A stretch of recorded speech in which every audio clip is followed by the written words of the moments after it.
Alright everyone, so this is the demo on how to download many pictures at one time to get them into your J Drive Student Save folder on your computer at school.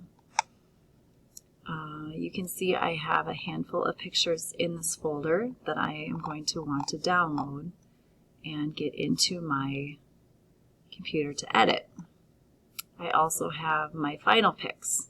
So I went through and I picked my top choice for color, my top choice for texture, line, shape, and space. And I have my final choices for my 5 elements of art in that folder. I still need 2 more, but I'll get there. Up at the top, if you find your folder, right-click and you are going to click on Download. And what you should see happen is preparing a download. It's going to be a zip file. Now I tried to make this video just a couple minutes ago, and sometimes it takes a long time for the zipping. It shouldn't take more than a few minutes. If it does, that's not always good. You might have to try it again. Sometimes it says leave site, and I'm not sure why, but I'll try it. I said leave, and then it seemed to work. So down in the bottom left, you can see here's the zip folder. We call it a zip folder because it has a zipper on it. Once you see that, you can go up to your top right corner and minimize the web, and you are going to open up your Student Save, your J Drive folder. So you'll find the J Drive, find Gail, find your hour, and you should have a folder, and I just slide that over. I'm also going to open up my folder. There's another units pictures in there.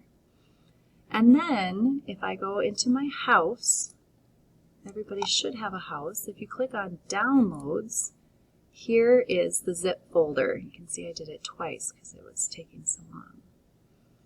The zip folder is like a backpack, and with a zipper it is closed, so you cannot drag stuff out of it. So you have to open your backpack. So you have to open the folder, and then you can drag your folder with the pictures out of the zip and into your J Drive folder.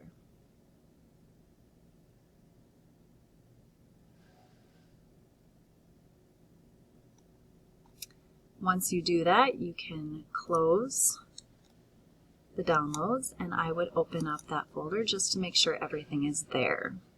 Now a little trick for you, see if I can, if you click on View, you can see your pictures as a small icon, you can see them as a list, you can see them as large icons, which I tend to like to do, or extra large. And so that way it allows you to see all the pictures and make sure they're all there, and those are my final 5, which I have to do a few more. The next step we're going to do is make a contact sheet and turn it in, so we'll do that, and I'll see you in a little bit.